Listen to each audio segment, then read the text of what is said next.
Have you ever noticed that the more you try to defend yourself, the more guilty you seem? The harder you push back against lies, the deeper you sink.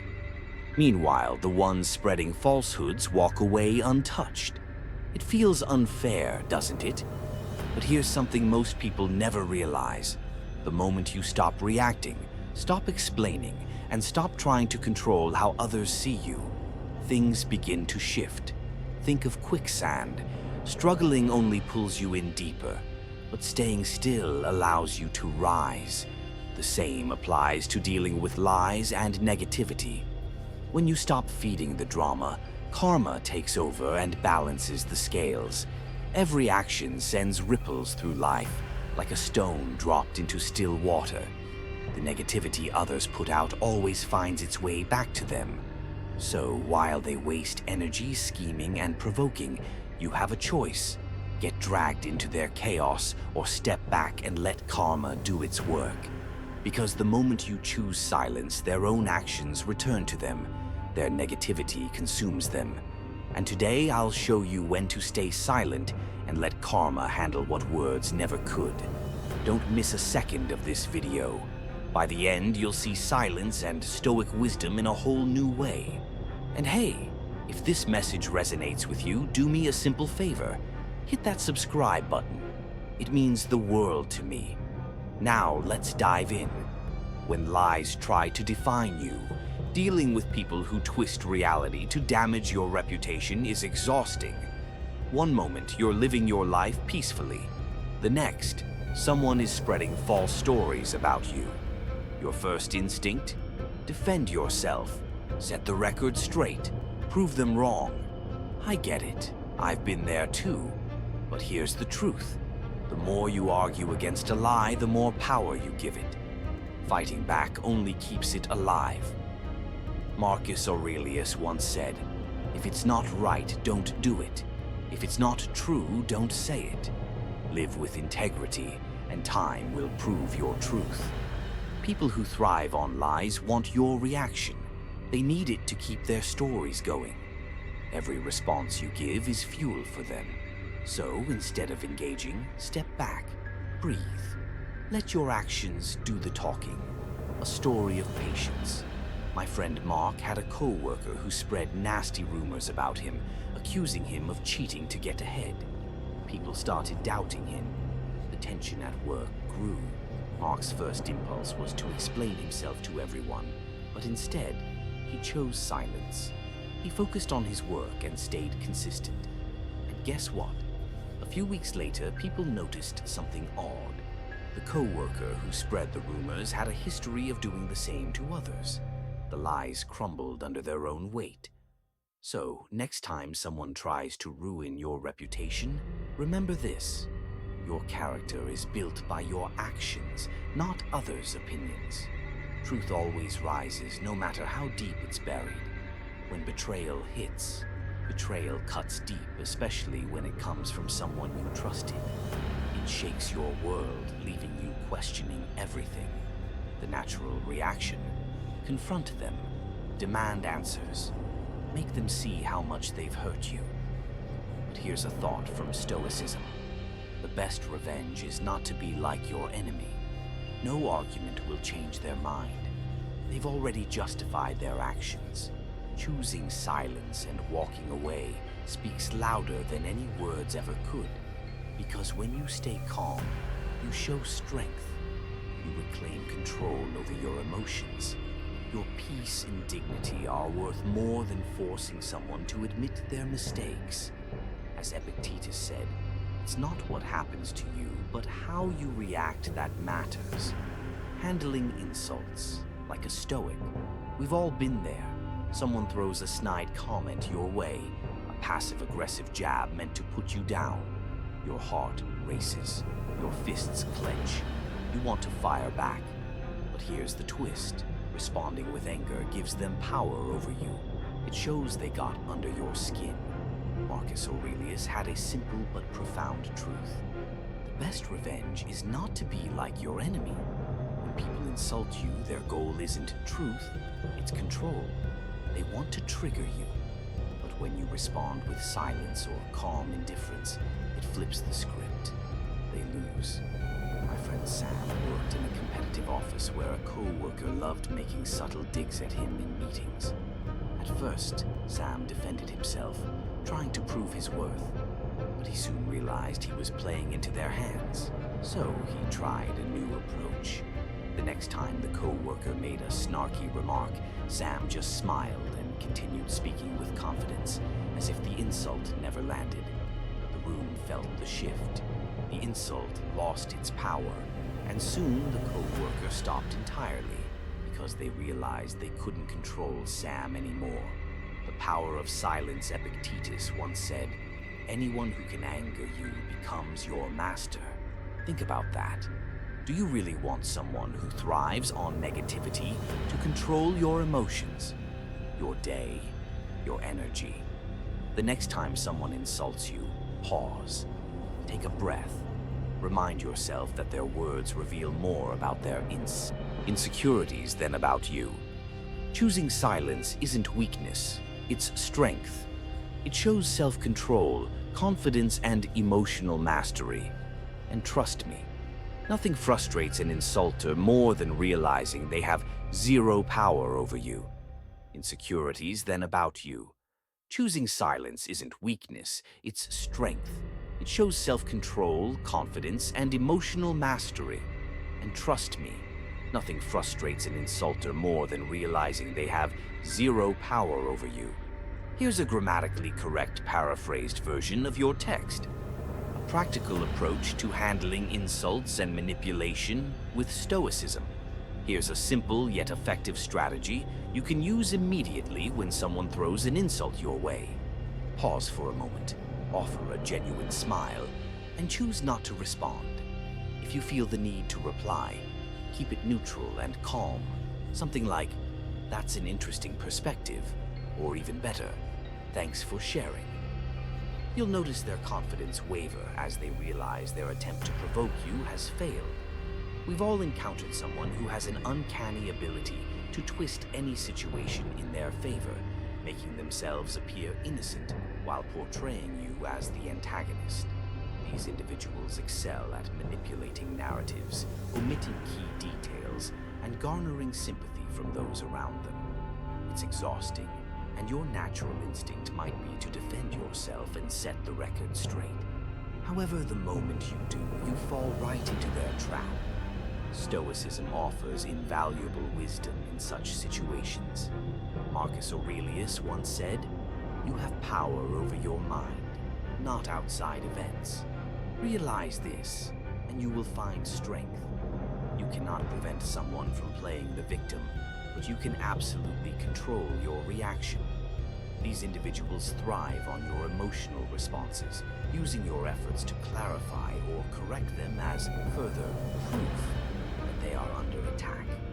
It may sound absurd, but the more rational or passionate your response, the easier it is for them to manipulate it.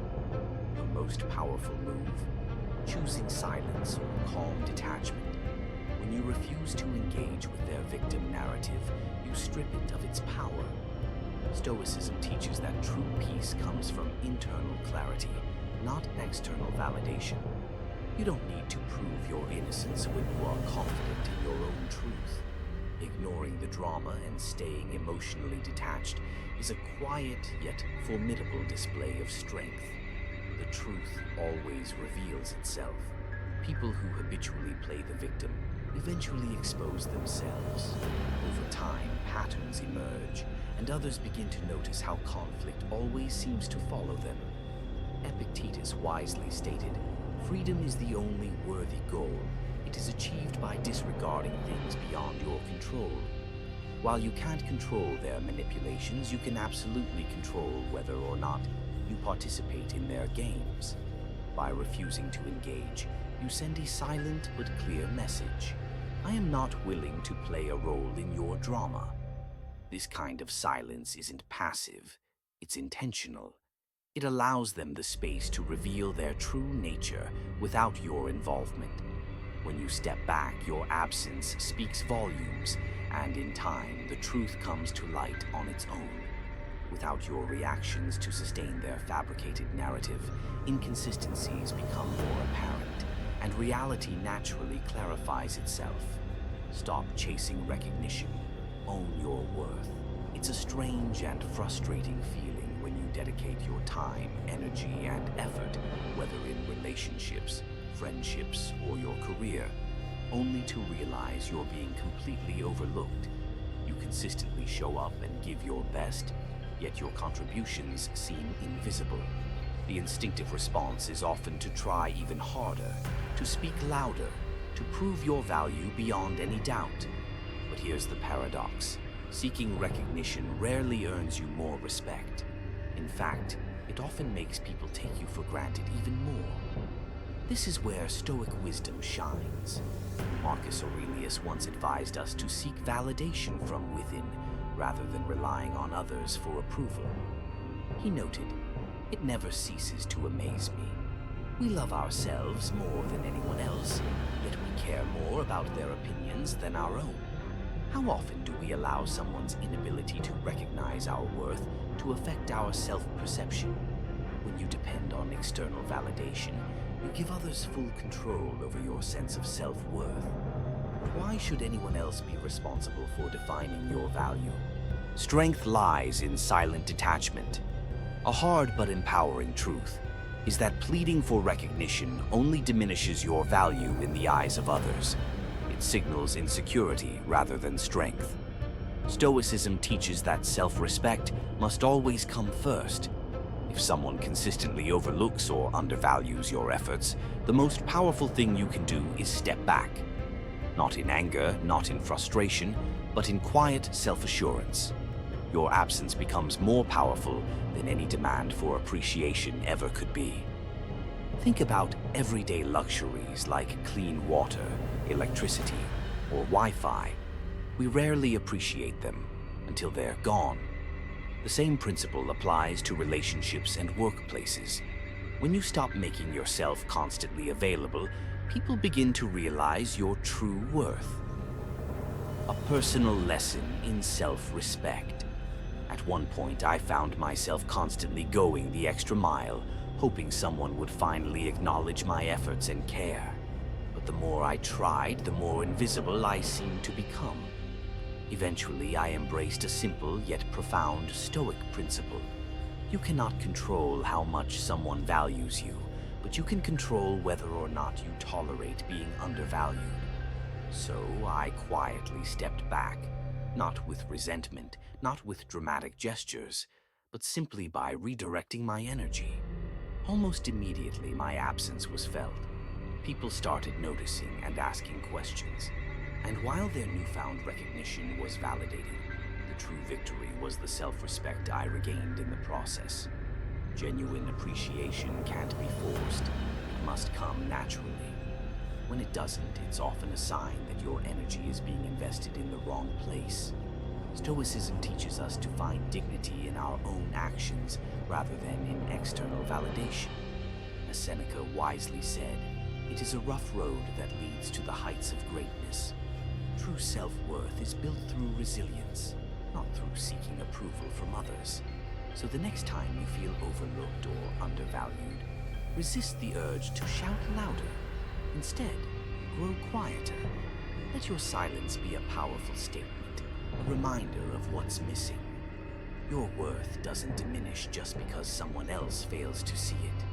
When you quietly remove yourself, karma steps in. Those who genuinely appreciate you will seek you out. Those who never truly valued you will fade away, making space for the right people and opportunities. Mastering emotional control in provocative situations. You've probably experienced this. You're calm, completely in control, until someone deliberately pushes your buttons. It might be a sarcastic comment, an unnecessary criticism, or even just an irritating glance meant to provoke you.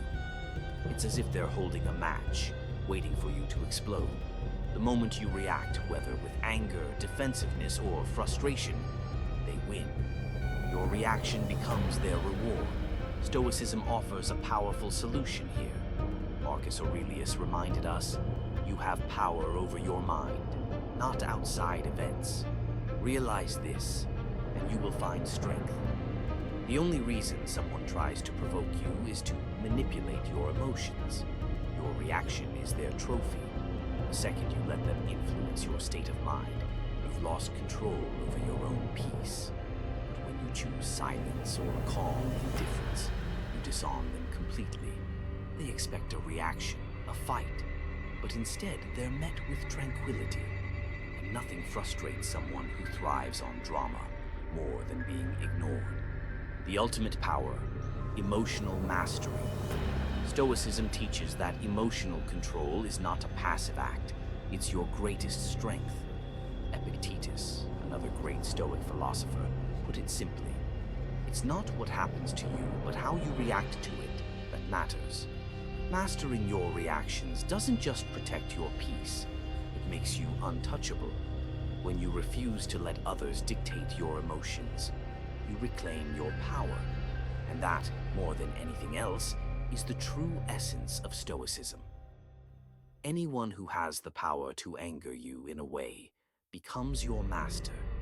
Take a moment to reflect on that. Would you willingly give someone else control over your emotional well-being? Of course not. Your peace, your calmness, and your emotional control, these are your stronghold. The moment you allow someone's provocations to shake you, you've essentially handed over the keys to that fortress. Instead, consider this practical approach. The next time someone tries to provoke you, pause for just a few seconds. Pay attention to your breath. Remind yourself that their behavior is a reflection of their own insecurities and struggles, not yours. Visualize yourself standing firmly behind your Stoic fortress, untouched, unaffected. Offer a polite nod or a calm smile. Say nothing and move on with your day. Watch how their confidence wavers when they realize they hold no power over you. Here's another powerful perspective shift. Every attempt to provoke you is, in a way, an unspoken compliment. Yes, you heard that right. Their actions reveal, perhaps unconsciously, that you matter enough, that you hold enough influence or strength for them to want to knock you off balance. It's a distorted form of admiration, wrapped in envy. When you choose calm silence instead of reacting emotionally, you're sending a clear message. I see what you're trying to do, but it won't work. My peace is non-negotiable. Stoicism reminds us of a crucial truth. True strength isn't in reacting, but in choosing restraint. Every provocation is just noise, and noise has no power over you unless you give it attention. So let them shout, criticize, or try to bait you. You remain centered, composed, and quietly powerful. Ultimately, the best response to provocation is no response at all. Not because you're weak, not because you're passive, but because you are too strong and self-assured to let anyone dictate your emotional state. Your silence in these moments speaks louder than words. It declares, "You can't disturb me. My peace belongs to me." There's a certain quiet power in walking away from someone who never valued your presence. It's ironic, isn't it? How people often realize your worth only after you've decided you're better off without them. Maybe you've given them countless chances, poured effort into making things work, only to be met with indifference or disrespect. And yet, the moment they feel your absence, they suddenly return with apologies and regret. Your first instinct might be to accept them back, to embrace the validation of finally being recognized. But here's an important Stoic lesson. You don't need their regret or apologies to validate your worth. Marcus Aurelius once said, "If you are distressed by anything external, the pain is not due to the thing itself, but to your own estimate of it." In other words, their regret shouldn't define your decisions or your self-worth. What truly matters is how you see yourself. Choosing silence and distance in these situations sends a powerful message. You know your worth, and it is not up for negotiation. Stoicism teaches us that real strength lies in emotional control and clarity. Even when someone finally realizes what they've lost, there's no need for revenge, bitterness, or long explanations. Your absence speaks for itself. Consider this logically. When someone who once undervalued you finally recognizes your importance, they are facing the consequences of their actions, not having a sudden change of heart. Their regret doesn't mean they've changed. It simply means they now understand that you are no longer within reach. Your role is not to ease their regret or justify their choices. Your role is to maintain the dignity and peace you've gained by stepping away. Stoicism reminds us of an essential truth. The past is beyond our control. Epictetus said, "Freedom is the only worthy goal in life. It is won by disregarding things beyond our control." You cannot control when someone regrets their actions, but you can control how you respond. By choosing not to re-enter their life, you are not being cruel. You are honoring your boundaries and valuing your self-respect over temporary validation. And here's something truly empowering. Your life does not pause just because someone else realizes what they lost. Instead, it grows, evolves, and opens doors to new, meaningful connections. When you move on gracefully and silently, karma does its work. Those who took you for granted will come to understand the weight of their actions. Your silence in the face of their regret is the clearest form of closure for both them and you. Remember, your silence is not weakness. It is strength, dignity, and wisdom in action. If you're ready to master your emotions through Stoicism, check out the video on the screen now.